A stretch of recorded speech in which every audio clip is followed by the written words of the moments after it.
어, 우리 시대 이제 최고의 지성인이라고 하는 올해가 이제 86세로 제가 알고 있는데 이어령 씨가 있습니다. 최근에 이제 암에 걸리셔가지고 이제 암과 더불어 친구처럼 지내면서 죽음을 눈앞에 두고 있으니까 최근 이제 한 언론사와의 인터뷰에서 죽음에 관한 얘기를 했습니다. 근데 이게 이제 많은 사람에게 생각하게 하고 감동을 주는지 뭐 페이스북이나 카톡 이런 것으로 저한테도 이 내용을 굉장히 많이, 저는 이미 이제 내용을 좋아서 이렇게 자료로 가지고 있었는데 많이 이제 보내오는 것을 보게 되는데요. 사실은 뭐 당연지사 아닙니까? 다 우리가 죽는다고 하는 이 사실이 너무나 확실한 것이고, 이제 어떤 의미에서 뭐 살아간다라고 말하기보다는 죽어가고 있다 이렇게 표현하는 것이 가장 적합할 거예요. 아무리 회피하고 싶어도요. 그래서 이 문제를 이번 차제에 한번 좀 이어령 씨가 한 내용들, 인터뷰의 내용들을 가지고서 말씀 속에서 같이 한번 상고해 보는 시간을 갖기로 하는데요. 이어령 씨 이제 사진이 보여지게 되죠. 뭐 하여튼 대한민국의 뭐 문학 평론가, 그다음에 뭐 교육자, 또 언론인, 또 이제 아시는 것처럼 제1대 문화부 장관을 지냈기 때문에 또 어떤 뭐 행정가도 되고 또 정치인도 된다고 볼 수 있겠고, 그러면서 시인이고 소설가이고 또 수필의 희곡까지 쓰는 그런 작가고, 그리고 또 아주 언어적으로는 기호학자라고 볼 수 있는 그런 분입니다. 원래는 이제 무교였지만은 얼마 전에 기독교로 이제 주님을 영접한 그런 상태가 되겠습니다. 이 그림 기억하시죠?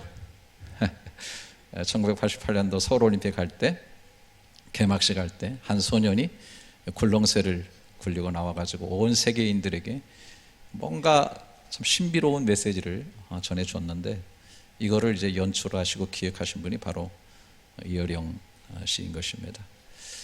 참 굴렁쇠 굴리면서 세월이 많이 왔는데 정말로 고령에 또 신분이 되고 이제 암까지 걸려서 죽음을 눈앞에 둔 그런 상태가 되었습니다.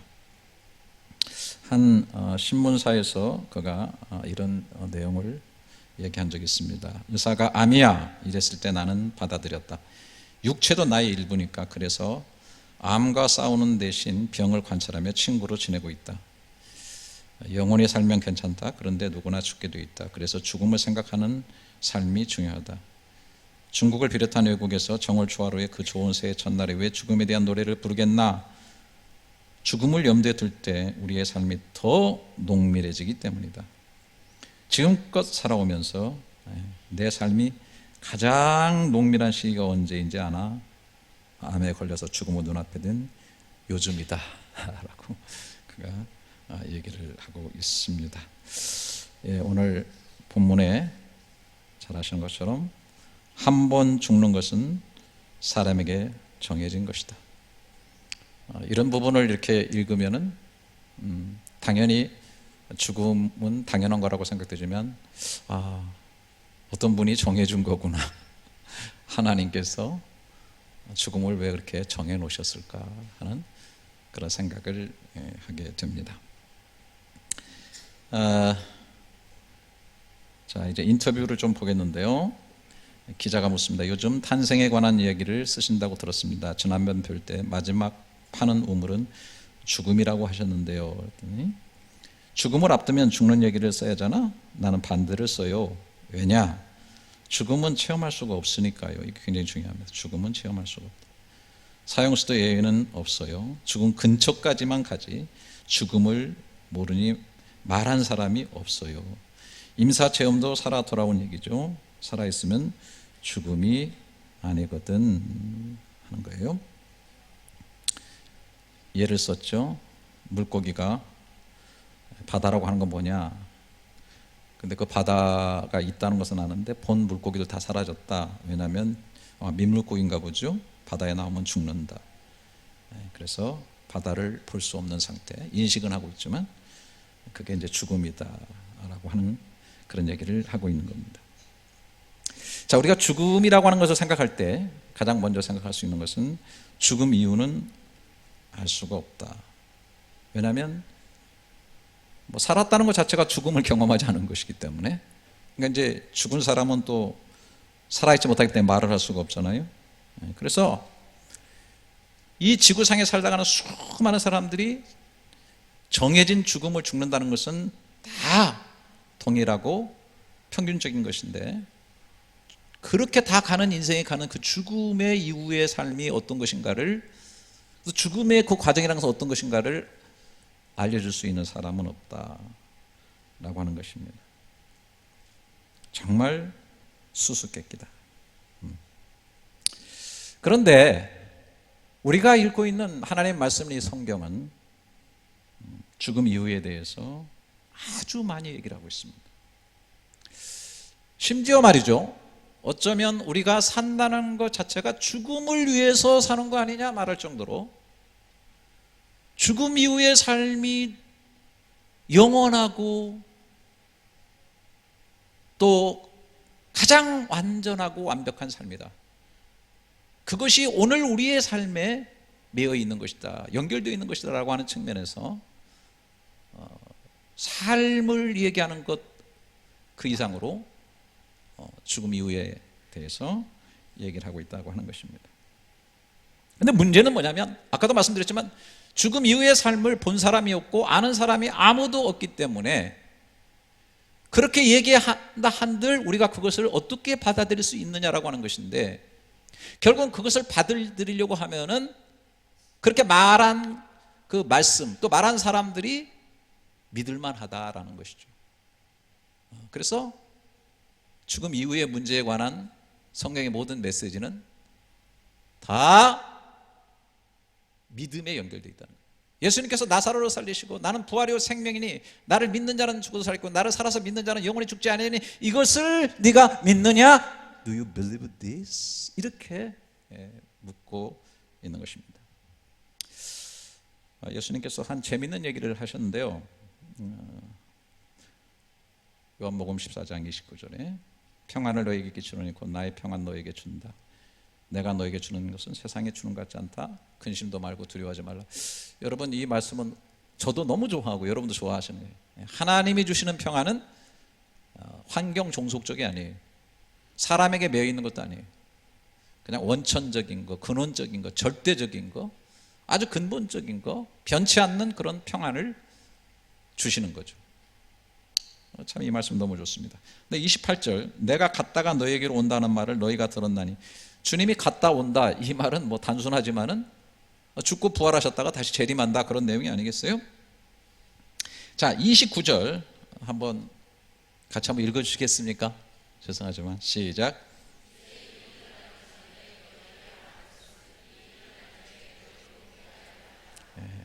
자, 이게 예수님과 하나님이 이렇게 하시는 일의 방식인데요, 이거를 우리가 깊이 좀 생각을 해야 됩니다.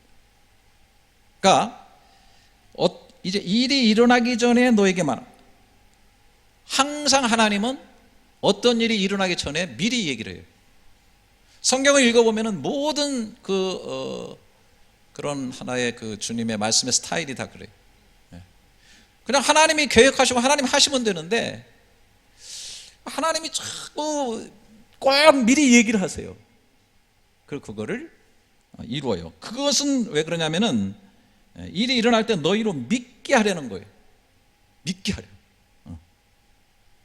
사실은 이것은 이제 더 큰 이제 앞으로의 문제가 있어요. 제가 지금 죽음의 문제를 얘기하고 있는데, 어쨌든 계속 반복적으로 하나님은 말씀을 하시고 시간과 역사 속의 흐름 속에서 그거를 계속 이루고 또 말씀하고 이루고 하면서 그 하나님이 얼마나 신뢰할 만한 분인가, 믿을 만한 분인가, 그렇기 때문에 그분이 말하는 커다란 마지막 장벽, 죽음 이후가 어떻게 펼쳐지는가에 대해서 말한 그것을 우리는 신뢰하고 믿을 수 있는 상태가 되도록 하고자 하는, 제가 무슨 말을 하는지 여러분 아시겠어요? 여러분 훌륭하십니다. 역시 우리 열린연합교회는 수준이 있어요. 재밌는 얘기 했죠. 나 여호와가 말하노니 너희 우상들은 소송하라. 한번 소송 재판 한번 해보자. 너희가 확실한 증거, 재판하면 증거 가지고 나와야죠. 장차 당할 일을 우리에게 진술하라. 어? 우리가 마음에 두고 그 결말을 알아보겠다. 너 장래에 일어날 일을 얘기해봐. 네가 진짜 살아있는 신이라면. 내 결말을 보고 또 뒤에 올 일을 알게 하라. 그리하면 너희가 신들인 줄 우리가 알리라. 이렇게 얘기를 하고 있어요. 결국은 너희는 아무것도 nothing이다. 그걸 못한다. 그러니까 한마디로 다시 말하면 우상과 대비되는 하나님은 어떻게 하시는 분이에요? 계속 말씀하시고 그 일을 이루시는 분이다. 그 말은 뭐냐면 앞에 일어날 일을 아실 뿐만 아니라 그렇게 말한 대로 행하실 수 있는 분이다라고 하는 사실입니다. 결론적으로 그 하나님의 말씀은 믿을만하다라고 하는 것을 얘기는 뭐 그런 것들은 너무 많죠. 자, 이제 근본적으로 우리가 말하는 이 죽음의 문제에 있어서의 이 죽음은 어떻게 왔는가라고 하는 것부터 우리가 생각해 보면은 창세기 2장에 가서 여러분 잘 아시죠? 선악을 알게 하는 나무 열매를 먹지 말라 아담과 하와에게 내가 먹는 날에는 반드시 죽으리라. 뭐 하면 앞으로 어떻게 될 거라는 것을 정확하게 얘기를 하셨어요. 근데 창세기 3장에서 뱀이 사탄이 여자에게 올 때 뭐라고 말했어요? 따 먹으라 너희가 결코 죽지 아니하리라 그랬어요. 상반되는 견해죠. 그러니까 서로 미래를 얘기하는 겁니다.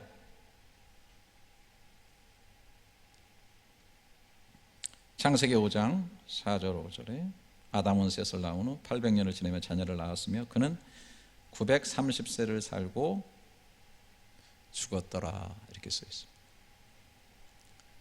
창세기 5장에는 아담과 하와의 후손들 쭉 나오는데 다 결론이 뭐냐면 죽었더라 죽었더라고 나옵니다. 왜 그래요? 하나님의 말씀이 옳다는 거죠. 하나님은 말씀하시는데 반드시 그것이 결국은 이루어진다는 것을 뭐 그런 일들은 너무 많죠. 자, 믿음의 조상, 믿음의 하이라이트, 본보기 모델 아브라함이죠. 큰 민족을 이루고 복을 주겠다. 그때 보면은 벌써 이때가 75세인데 자식이 없어요. 근데 큰 민족을 이루겠다. 너의 복을 주겠다. 이렇게 창대하겠다 말했어요. 이게 무려 아시는 것처럼 100살까지 가는 거죠. 그죠? 계속 하나님은 계속 성경 보면 나타나셔가지고 아들 준다, 이스마엘 그거 아니다. 진짜 너 후손으로 온다. 사라의 후손으로 온다 했어요. 결국 뭡니까? 100세가 되니까 사라의 태가 완전히 죽어버렸는데 그 태에서부터 생명을 일으켜가지고 이삭을 낳게 했다는 거죠. 그러니까 그 이삭을 보면은 아브라함이 안 믿을 수가 없는 거죠. 안 믿을 수가. 그래서 모리아 산상에 가서 이삭을 바치라 했을 때 그는 주저없이 가서 바쳤어요. 왜? 죽은 사라의 태에서 이삭을 낳게 했다면 내가 번제로 드린다 할지라도 다시 살리셔서 그걸 부활신앙이라고 성경은 얘기를 하고 있어요. 후손을 이 큰 민족의 약속을 하나님 반드시 이루는 분이라는 사실에 믿음을 갖게 된 것입니다. 많죠. 아브라함에게 창세기 15장에 내 자손이 이방에 객이 되어 그들을 섬기겠고 400년 동안 내 자손 괴롭게 하라. 애굽 사건 얘기했죠. 430년 종로로 됐죠. 나중에 내 자손이 큰 재물 이끌고 나올 것이다.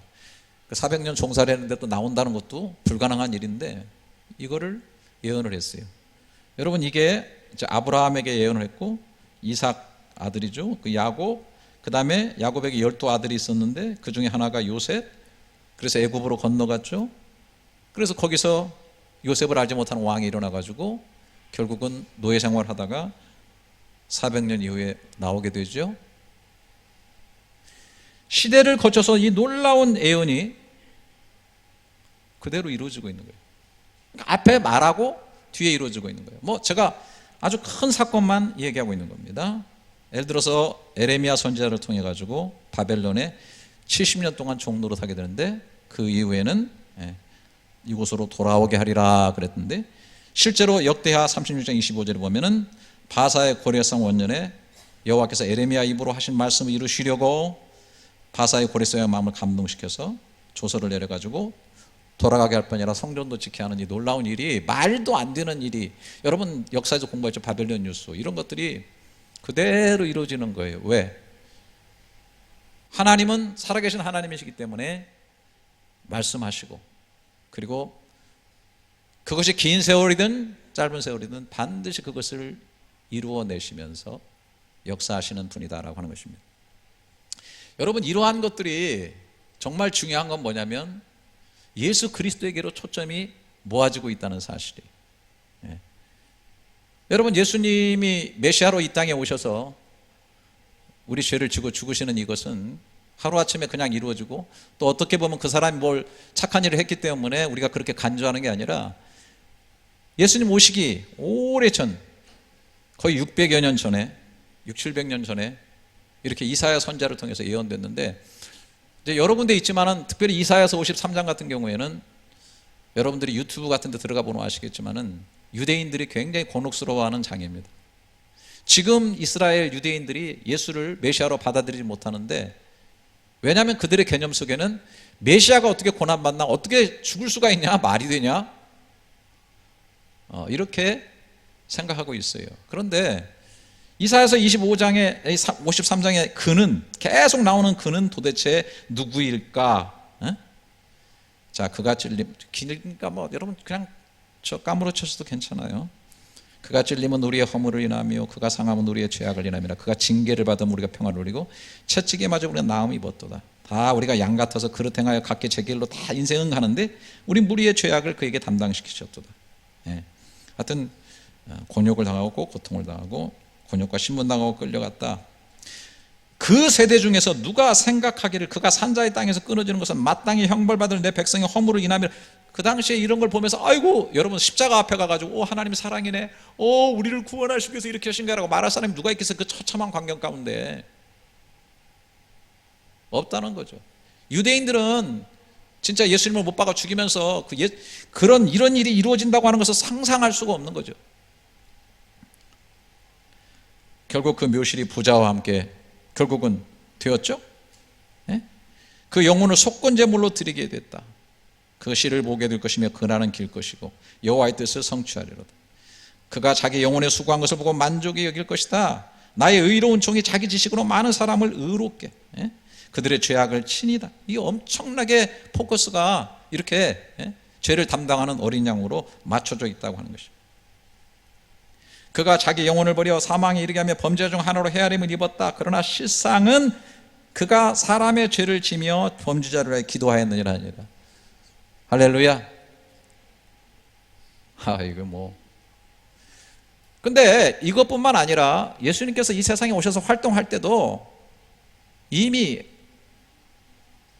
그런 말씀을 많이 하셨어요. 실제적으로 보게 되면은 이제 그 구약에 보게 되면은 뭐 그가 오면 하나님이 오시사 보수하여 주시는데, 그때는 안전뱅이가 일어나고 소경이 눈을 뜨고 귀머거리 귀가 열린다. 이런 것들이 메시아가 오는 한 표징이라고 그랬는데, 예수님께서 그런 일을 다 행하셨거든요. 이거는 계획표 짜고 하려고 해도 안 되는 일이에요. 단순히 그거를 병 고쳤다, 능력을 행했다라고만, 그것도 있죠. 하지만 그분이 메시아다는 강력한 증거인 거예요. 하나님 되신 예수님이 오시면 그런 일이 벌어질 것이다라는 것을 얘기하고 있는 거예요. 자, 예수님도 직접 얘기를 했어요. 이때로부터 예수 그리스도께서 자기가 예루살렘에 올라가 장로들과 대사장과 서기관들에게 많은 고난을 받고 죽임당하고, 그것뿐이에요, 제3일에 살아날 것을 비로소 가르쳤다. 여러분, 고난받고 죽임당하는 것까지는 되는데 3일에 살아나야 할 것, 내가 엊그제 얘기를 들으니까, 나 확인 안 해봤어요. 죄송해요. 그냥 얘기 들은 거예요. 어떤 목사님한테. 영생교 교주가 자기 믿으면 영생한다고 막 그랬잖아요. 그 사람이 어떻게 죽었냐면 자기 밑에 있는 측근한테 죽음이 당했어요. 왜? 진짜 영생하는가 보려고 죽였다는 거예요. 근데 영생 안 하더라는 거지. 여러분, 제가 뭐 시시껄렁한 목사지만은 제 예언학교 이만희 꼭 죽습니다. 반드시 죽어요. 그런데 그래도 또 추종하는 사람들은 이상한 걸 가지고 또 따라갈 거예요. 안산홍이 재림 예수인데 국수 먹다 죽었는데 또 죄송합니다. 나 이런 표현을 쓰면 좀 저급하게 되는데 아줌마 하나를 세워가지고 하나님 어머니라고 또 세워가지고 그걸 믿고 따라가는 사람들이 있어요. 나 진짜 최근에도 어떤 목사님하고 얘기를 나누는데 이단에는 악한 영이 있습니다. 저는 제가 이번에 이제 이면수 목사님이라고 오셔가지고 제가 같이 식사를 앞에 서는데 제가 좌파는 좀 이해하겠는데 종북 좌파는 내가 이해를 못하겠다. 공산주의가 이미 세상에서 다 문제가 있는 거 알고 있고 북한 사정 다 알고 있는데 어떻게 그렇게 종북 좌파가 될 수 있느냐. 내가 그랬더니 그분이 밥 먹다 말고 나를 이렇게 쳐다보더니 목사님 어떻게 이단에 빠지는지 이해가 안 되시죠? 그래. 나 이해가 안 되는데 그랬더니 똑같습니다. 네.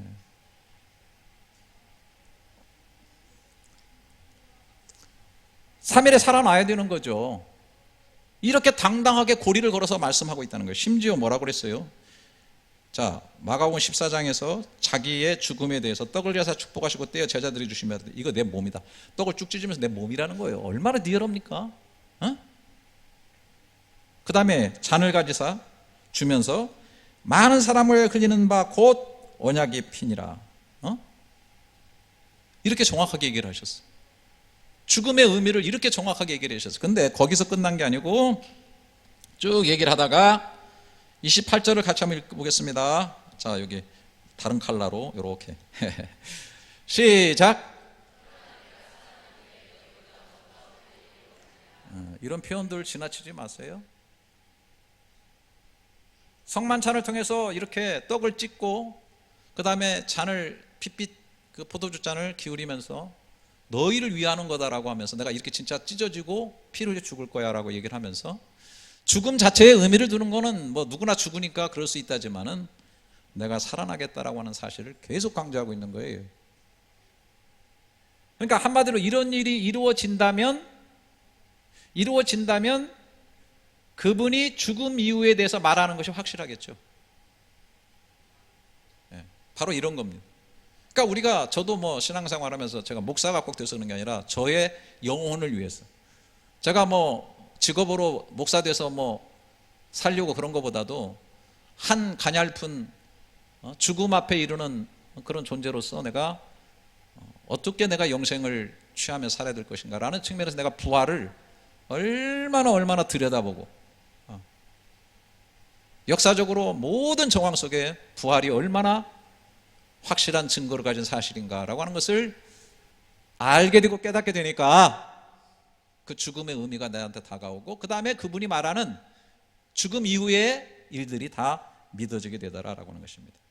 그래서 다시 보면은 이제 일이 일어나기 전에 너에게 말한 것은 일이 일어날 때 너희로 믿게 하려 함이라 라고 하는 사실이 이루어지게 되는 것입니다. 자, 그러면 27절 심심하니까 또 한번 같이 읽어보시죠. 시작. 자, 여기 한 번 죽는 건 사람에게 정해진 것이요. 여기 이거는 누구나 다 인정하죠. 인정 안 할 사람이 누가 있어요? 이거 다 인정하죠. 근데 그 후회를 어떻게 모르는 거예요? 그 후회. 근데 그런 주님이 믿을 만한 주님이 후에는 뭐가 있으리니? 심판이 분명히 있다라는 것을 얘기하고 있는 거예요. 제일 무서운 사람이 어떤 사람이에요? 확 죽어버리겠다 이런 사람. 죽어버리면 그만이지. 여러분 죄송합니다. 여호와 증인은 그냥 죽으면 영혼이 멸한다고 그래요. 그리고 여호와를 잘 믿는 사람은 14만 4천 명만 천년왕국에 들어간다고 그렇게 얘기를 합니다. 저도 그렇게 교리를 믿으면 전 속이 너무 편하겠어요. 뭐 세상에서 그가 간 죄를 지워봤댔자 영혼이 멸하는 거니까 끝나버리는 거 아닙니까? 놀렐루야. 그러니까 저도 목사로서 좀 잘 사는 것도 좋지만은 또 어느 순간 수틀리면은 할 짓 다 하고 그냥 이 세상에서 좀 하고 말이 즐길 거 다 즐기고 아까지껏 그래봐야 그냥 영혼이 멸해버리는데 여러분 자살하면 모든 게 끝날 거냐? 아니에요. 성경에는 육신을 죽이는 자를 두려워하지 말고 영혼을 능히 지옥에 멸하는 자를 두려워하라 그랬거든요. 죄송해요. 제 말이 아니라 이렇게 믿을 만한 하나님께서 그 후에는 심판이 있다라고 얘기하고 있는 거예요. 그런데 놀랍게도 요한복음 5장에서 이런 말씀하셨어요. 내가 진실로 진실로 너희에게 이르노니 내 말을 듣고 또 나 보내신 이를 믿는 자는 영생을 얻었고 심판에 이르지 아니하나니 사망에서 생명으로 옮겼느니라 그랬어요. 할렐루야. 여기 있는 심판은 지옥 가는 심판을 말하는 거예요. 이제 상급받는 심판 같은 경우는 뭐 하시겠지만은, 이 두려운, 한 번 죽는 것은 사람에게 정해진 것이 그 후에는 심판이 있으라고 하는 이 심판의 궁극적인 내용, 죄에 대한 대가를 치르게 하는 이 부분에 대해서는 우리 주님께서 해결했다라고 하는 사실, 그리고 사망에서 생명으로 옮겼느니라, 옮길 것이다 아니라 옮겼느니라고 하는 말에 영혼이 번쩍 깨어나시고 잠자던 자도 일어나시고 손을 번쩍 들고 할렐루야 하시기를 축원합니다.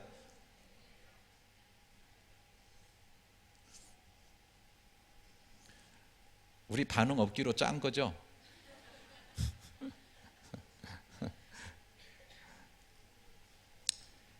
그런데 자 보세요. 그 후에는 심판이 있으리니 라고 했고, 제 말을 뒷받침하기 위해서 여기 28절에 자 제가 읽습니다. 이와 같이 그리스도도 많은 사람의 죄를 담당하시려고 단번에 들이신 바 되셨고 구원에 이르게 하기 위해서 죄와 상관없이 자기를 바라는 자들에게 두 번째 나타나시리라. 내가 이 구절을 보면서 내가 목사인데도 막 헷갈려. 이 죄와 상관없이 자기를 바라는 사람에게 두 번째 나타내시리라.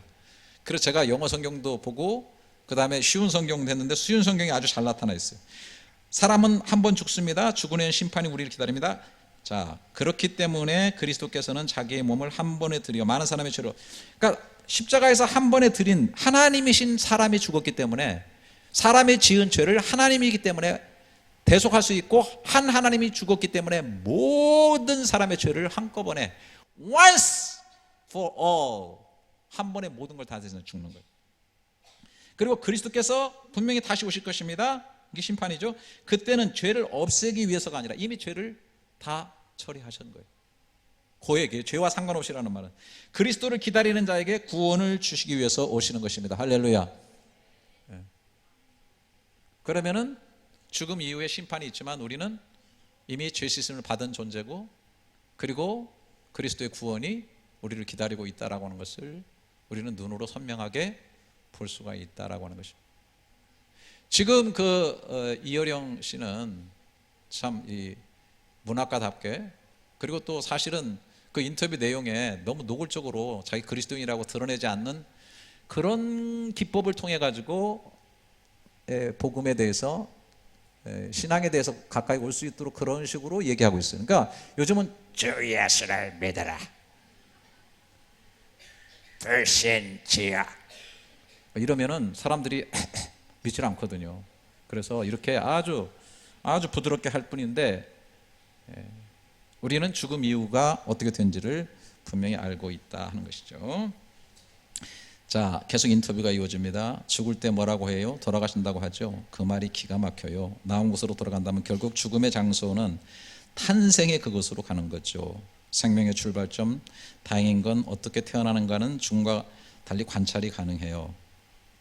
그래서 계속 거슬러 올라갔더니 자기가 나는 탄생으로 파고 들어가는 그런 존재가 되었다. 그러니까 죽음을 통해서 죽음 이후를 우리는 미지의 세계 때문에 알 수가 없는데, 나는 어떤 존재인가를 진짜 알려고 하면은 내가 태어난 곳으로 가보면 된다. 그래서 탄생적으로, 그래서 그 쭉 거슬러 올라가니까 이제 여기 보게 되면은 한 발 한 발 가면서 느껴지는 게 신의 존재라는 거예요. 최초의 빅뱅은 천지 창조였구나. 네? 여러분, 이 빅뱅을 저는 그렇게 생각해요. 하나님이 혼돈과 공허와 어둠, 흑암의 어둠 속에 있을 때 하나님의 신이 수면에 운행하시고 빛이 있으라 하심에 빛이 있었던, 여기서부터 빅뱅, 이게 이루어진 거예요. 할렐루야. 이걸 안 믿으면 빅뻥이 되는 거죠. 그래서 저는 이제 좀 제가 자꾸 외치려고 많이 얘기를 생각합니다. written Bible, 쓰여진 성경을 spoken Bible, 소위 그런 쪽으로 좀 가려고, 선포적. 여러분, 제가 생각난 김에 말씀드릴게요. 여러분들 마음에 혼돈과 공허와 흑암이 깊음 속에 있습니까? 자기를 들여다볼 때 인생이 그렇습니까? 그러면요, 쓰여진 성경을 읽는 정도 그치는 게 아니라 그 말씀 속에 있는 걸 선포하십시오. 빛이 있으라! 어둠 물러가라! 예수 부활하셨다. 나도 부활한다. 승리한다. 예수 안에서 나는 승리했다. 제가 지금 혼자 이러고 있는 거죠? 그렇지만 바울도 그랬어요. 뒤에 가보면 나와요. 바울이 부활장 얘기하다가 사망아! 너의 이기는 것이 어디에 있느냐? 사망아! 너의 쏘는 것이 어디에 있느냐? 승리를 주시는 그리스도에게 감사하노라. 여러분 좀 쓰여진 성경도 읽으실 뿐 아니라 그 성경에서 엑기스로 떠오르는 내용들을 가지고 여러분들 혼돈과 공허와 흑암이 가득 찬 저와 여러분의 삶과 문제들을 향해서 외칠 수 있는 자들이 될 수 있으면 참 좋겠어요. 할렐루야. 그러니까 이분은 계속 추적해 올라가다가 한 발 한 발 가다 보니까 결국은 신의 존재를 느끼게 된다는 거예요. 죽음을 통해서 피드백을 해가지고 뒤로 가니까 신을 느끼고 천지 창조까지 느껴지게 되는, 결국은 내가 그분에 의해서 만들어졌다는 것을 느끼게 된다. 그래서 참 나 이 구절을 너무 좋아하는데 우리 같이 한번, 그래 나 일부러 노란색 환한색으로 백그라운드를 했어요. 영혼이 환해지시기를 축원합니다. 한번 크게 한번 읽어보겠어요. 시작. 주께 이 싸움 주의 비단에서 우리가 빛을. 저는 정말 이 말씀이 너무 좋아요. 생명의 원천이 주께서. 생명을 거슬러 올라가봐, 거슬러 올라가봐, 할아버지 할머니 더 거슬러. 그러면 결국은 그 생명은 그냥 생겼나? 아니라는 것이죠. 생명을 존재케 한 근원적 존재가 있다는 거죠. 스스로 존재한 I am that I am, 그분이 있다는 거죠. 이런 것을 깨달을 때 주의 이 비단에서 우리가 빛을 보는 거예요. 여러분 여기 빛이 들어와 있죠? 그러니까 여기 의자는 빨간색이네. 우리 저 장로님은 약간 깜장색을 입으셨구나. 초록색 입으셨네. 자기의 그 컬러와 빛이 드러나는 거예요. 그냥 어둠 속에 있으면 다 무효화되는 거예요. 컬러가 하나도 없어. 여기에 얼굴도 없어. 존재는 있는데 이 세상이 왜 어둠 속에 갇혀 있어요? 왜 그 정체성이 바로 드러나지 못해요? 왜 진리는 진리대로 거짓은 거짓대로 드러나지 못해요? 원천적인 빛이 없기 때문에. 거슬러 올라가면은 내 생명의 원천이 주께 있고 그분을 통해서 모든 것이 만들어졌을 뿐만 아니라 보이는 것과 보이지 않는 가치체계와 모든 이 세상의 질서와 육신뿐만 아니라 내 심장 속에 뛰고 있는 양심까지도 주님이 만드셨구나 사실을 알게 되고 그 빛 안에서 모든 것을 바라보게 될 때 제대로 된 빛을 보게 된다는 것입니다. 할렐루야. 이 놀라운 지혜를 여러분들이 깨달을 수 있기를 바라요. 이제 이의령 씨는 점점 그것을 향해서 가고 있는 것이죠. 인간은 내 의지로 세상에 나오지 않았었다. 하지만 그래서 안 태어나는 게 행복했다. 어쩔 수 없이 태어났으니 빨리 사라지는 게 낫겠다. 이렇게 반출생주의적인 사고를 하면 무의미해. 제일 쉬운 게 부정이에요. 긍정이 어려운 거죠. 저도 제 인생에 대해서 계속 부정을 했었어요. 빨리 죽는 게 행복하다고 생각한 사람이니까요. 긍정한다는 게 너무 어려운 거예요. 내 인생을 놓고서 여러분 생각해 보세요. 여러분 자신이 내 인생을 놓고서 내가 긍정할 수 있다는 그런 게 얼마나, 망하는 건 쉬운 거예요. 무너뜨리는 건 쉬운 거예요. 그런데 긍정으로 세우는 건 너무 어려운 거예요. 힘이 들어가는 거예요. 이분은 저항문학을 했고 기존 질서 파괴하고 우상 무너뜨리고 뭐 이런 걸 했는데 결국은 현재 내가 살아있다는 거 부정할 수 없다. 쉼을 쉬고 구름을 본다는 것은 놀라운 일이다. 그래서 여러분 생명이죠? 이 생이라고 하는 것은 명령입니다. 죽음도 정해졌듯이 생명도 하나님이 명령했기 때문에 여기 있는 거예요. 명령이 있다는 것은 목적이 있고 사명이 있다는 것을 뜻하는 거예요.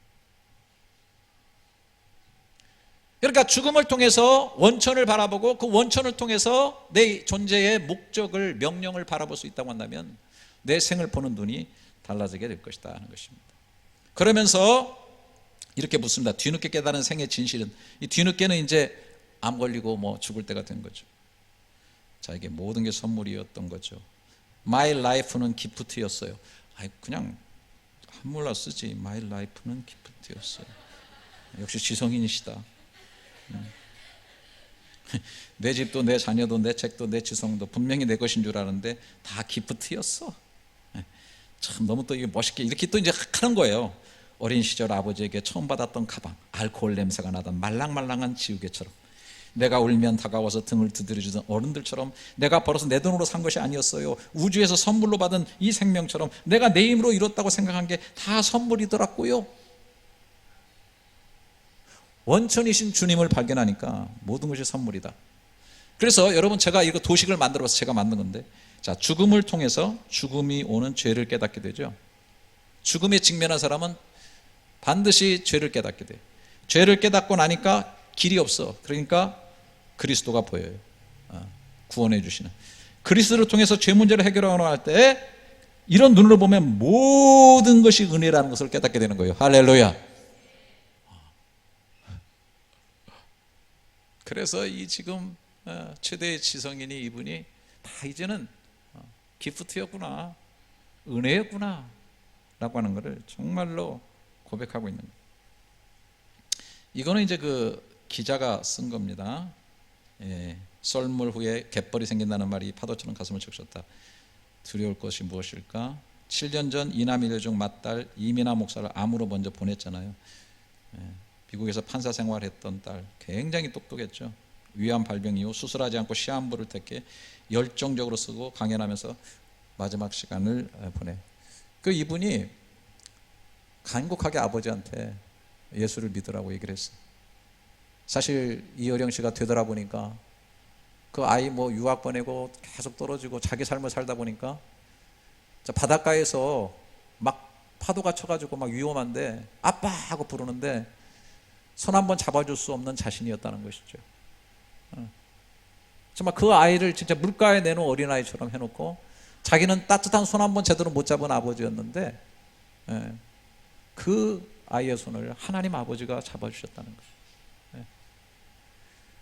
그러면서 그 딸이 자기에게 그 아버지 손을 아버지 뭐 붙잡으라고 할 때 자기는 거절할 수가 없었다는 거예요. 그래서 그 딸을 통해서 하나님을 만나게 됩니다.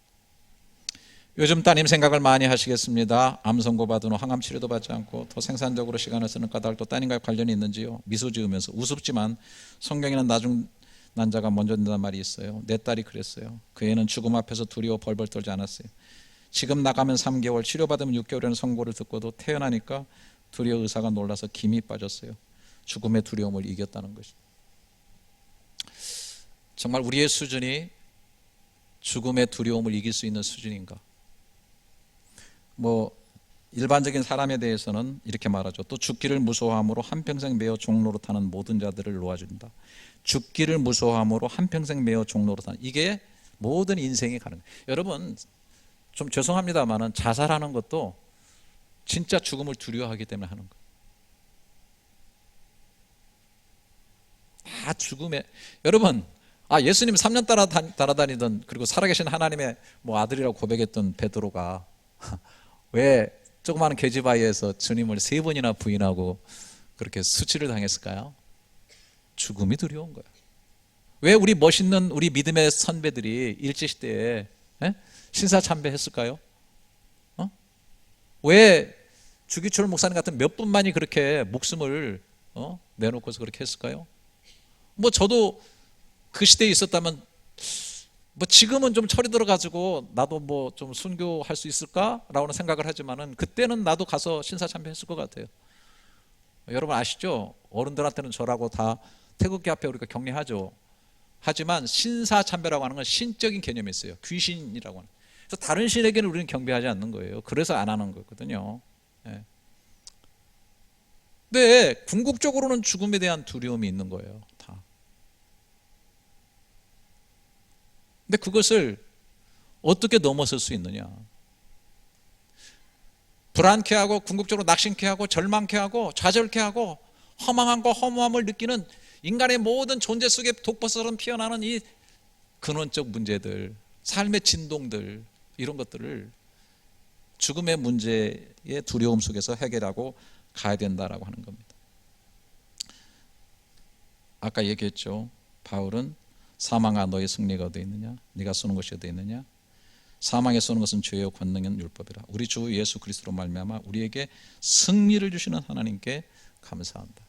죽음에다 대대고 이렇게 강력하게 외친 사람이 있을까요? 네.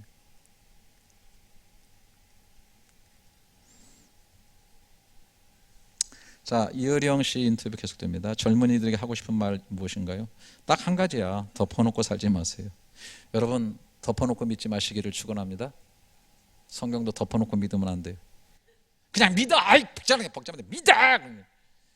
여러분, 성경을 꼭 펴시고 확인해가면서 믿으시기를 축원합니다. 그래야 믿음이 생기는 거죠. 아, 이렇게 되니까 이렇게 돼서 하나님이 이렇게 하시는 분이기 때문에 믿을만 하구나. 네? 여러분, 답을 얻게 하는 질문 열심히 하시기 바랍니다. 어떤 분은 저 인도에서도 막 메일이 왔어. 목사님, 설교를 제가 계속 듣고 있는데 목사님 설교, 인도에서도 듣는 분이 있대. 차도에서도 들으시기를 바랍니다. 아재 개그입니다. 또 이분이 이렇게 메일로 왔어요. 질문지 준다는데 메일로 주면 안 돼. 그래서 메일로 드렸더니요. 얼마나 성실하게 그냥 메일로 답변을 해왔는지 제가 감동을 먹었거든요. 근데 우리는 진짜 지금 교육자들이 막 직접 써가지고 막 이렇게 지금 책자로 주고 있는데도 끝까지 버팅기고 있는 분들 계시는 것 같은데, 여러분 그냥 생각을 열심히 하시고 하나도 덮어놓고 있지 마시기 바랍니다. 펴놓고 있으시기를 축원합니다. 또 아멘 안 해. 그리스 사람들은 진실의 반대가 허위가 아니라 망각. 참 너무 재밌죠. 거짓말하는 사람들은 과거를 잊어서 그래요. 자기가 한 일을 망각의 포장으로 덮으니 어리석어요. 부디 덮어놓고 살지 마세요.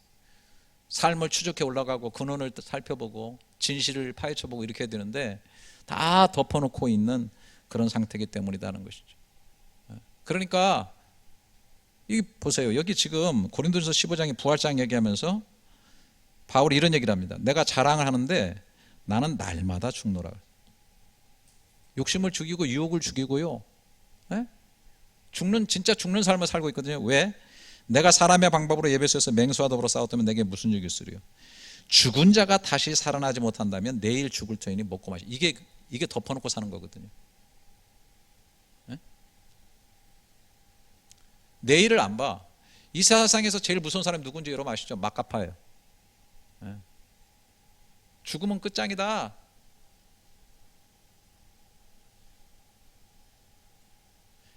속지 말라. 악한 동무들은 선한 행실을 더럽히나니 깨어 의를 행하고 죄를 짓지 말라.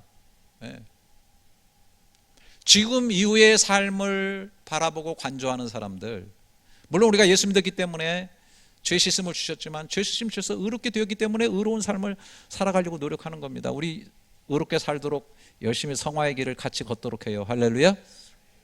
깨어 있는 거예요. 깨어 의를 행하는 거예요. 또 수동적으로 죄 안 짓고 사는 그런 정도가 아니라, 여러분 잘 아시는 고린도전서 15장 부활장 맨 마지막에 그러므로 내 사랑하는 형제들아 견실하고 흔들리지 말고 항상 주의 일에 더욱 힘쓰는 자들이 되라. 너희 수고가 주 안에서 헛되지 않은 줄 알미라. 할렐루야. 여러분 좀 연휴가 돼가지고 그래도 교회 이렇게 나오시는 여러분들 정말 축복합니다. 할렐루야. 그래도 또 놀러 가신 분들도 축복합니다. 할렐루야. 이거 또 소문내면 또. 근데 제 아내하고는 좀, 우리 아내는 보수적이라서 여보 아니 휴일 됐다고 막 가족끼리 놀러 가고 주일 안 지키면 어떡해. 그런데 나는 좀 약간 좀 이렇게 더 약간 자유주의적인 목사라서 그런지 얼마나 좋아. 난 목사기 때문에 못 가는데 너무 좋지 않니? 가서 그 대신 예배 꼭 드리고 주 안에서 먼저 예배하고 가정을 위해서 사랑하는 시간을 쓴다면 주님도 그거 기뻐하실 것 같아. 그래서 여러분 너무 율법적으로 막 주일날은 내 교회 죽어도 지켜야 돼 이렇게 그런 생각도 중요하지만은 또 안 믿는 아빠들을 위해서 뭐 애들하고 같이 포근하게 또 연휴 때는 가셔가지고 예배도 드리시고, 그리고 하나님 안에서 막 너무 사랑하고 행복한 시간을 갖는 것도 우리 아버지께서 기뻐하실 것 같아요. 할렐루야. 그렇게 하시면 되는 거예요. 어쨌든 우리가 죽음 이후의 삶을 정확히 보고 있기 때문에 이게 굉장히 중요한 거예요. 헛되지 않은 줄 안다. 헛되지 않은 줄 안다. 제가 어렸을 때는요, 전 정말 그래도 인생을 단막단막 열심히 살았던 것 같아요. 제가 어렸을 때는 진짜 목숨 바쳐서 딱지치기를 했어요. 와, 그거 진짜 어렸을 때는 신문도 귀했거든요. 그걸 가지고 딱지 만들어 가지고 그거 뒤집어지면 먹어야 되기 때문에 정말 아침 저녁으로 방에서 그거 딱지 가지고 어떻게 몇 등 각도로 어떻게 때리면 이게 뒤집어진다 막. 그래가지고 제 주머니에 막 제 상자 속에는 딱지가 가득했어요.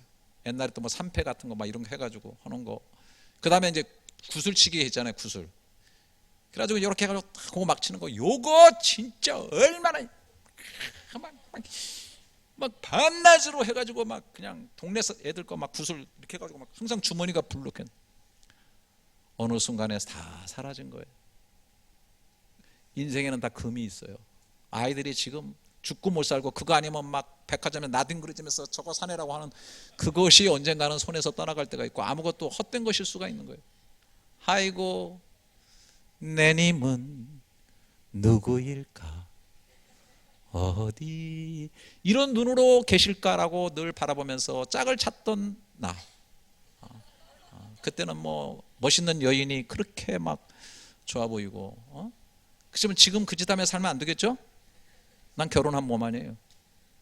딱 어느 순간 딱 지나니까 그것도 인생의 뒷전으로 다 가더라. 저와 여러분이 추구하는 그것이 물론 그 당시에는 중요한 것일 수 있어도 정말 더 죽음 이후라고 하는 그 연속성에서 바라보게 될 때 진짜로 헛된 것일 수 있다는 사실을 우리는 좀 생각을 해볼 필요가 있지 않을까요? 조금이라도.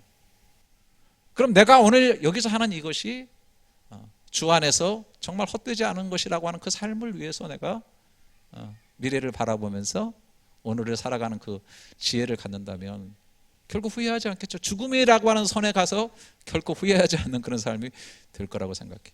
그래서 저는 늘 그런 생각을 해요. 노후가 되니까 더 좋은 곳에 가서 산 좋고 물 좋은 곳에 있어야 된다라고 생각지는 않았습니다. 오히려 주님이 가깝기 때문에 나는 단 한 가지 메시지, 더 선교적으로 살아야 되겠다는 그런 생각을. 왜? 내 인생이 주님 앞에 가깝기 때문에.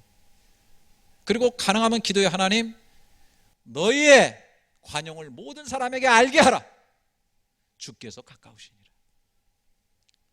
우리 여기 나이 드신 분들 죄송하지만은 갈수록 서운한 게 많고 갈수록 꼬부라지고 죄송합니다. 이게 좀 약간 언어가 좀 안 좋지만 밴데지 송아지가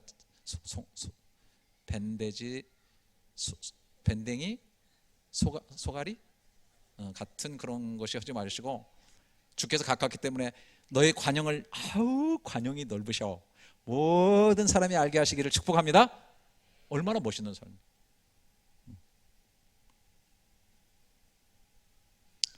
자, 미소를 지으며 이렇게 말합니다. 창을 열면 차가워진 산소가 내 폐속 깊숙이 들어와요. 이 한 호흡 속에 얼마나 큰 은총이 있는지 나는 느낍니다. 여러분 숨 한번 크게 쉽시다. 이 숨을 가쁘게 몰아쉬지 않고 이렇게 쉴 수 있다는 게 너무 감사하잖아요. 너무 감사하잖아요. 네? 아침에 아내가 그래요. 여보, 우리가 깼다는 건 삶이 있다는 거네. 아침에 못 깼다는 것은 죽었다는 거네.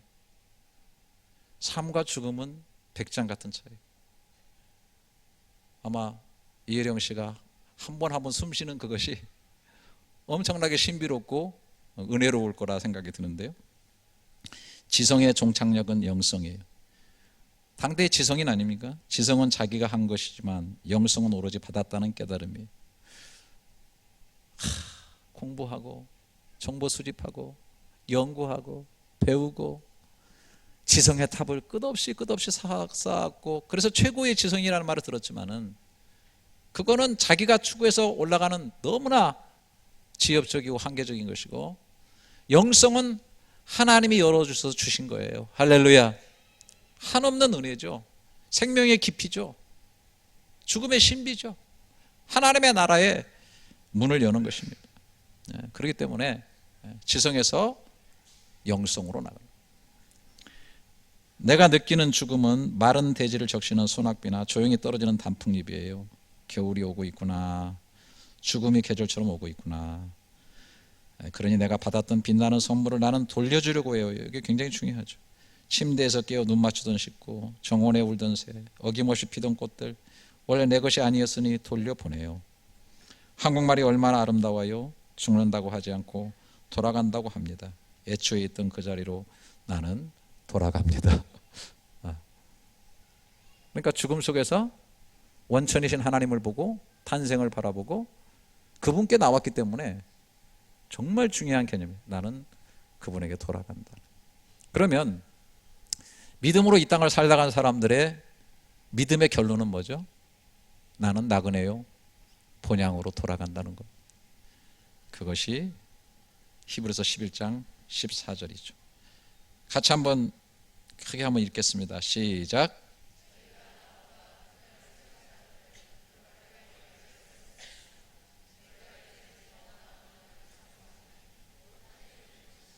아멘. 그래서 이분이 돌아간다는 얘기를 계속 얘기하고 있는 것은 바로 본향을 말하는 거고, 내게 생명을 주신 그 원천에게로 가는 삶이다라고 하는 것입니다.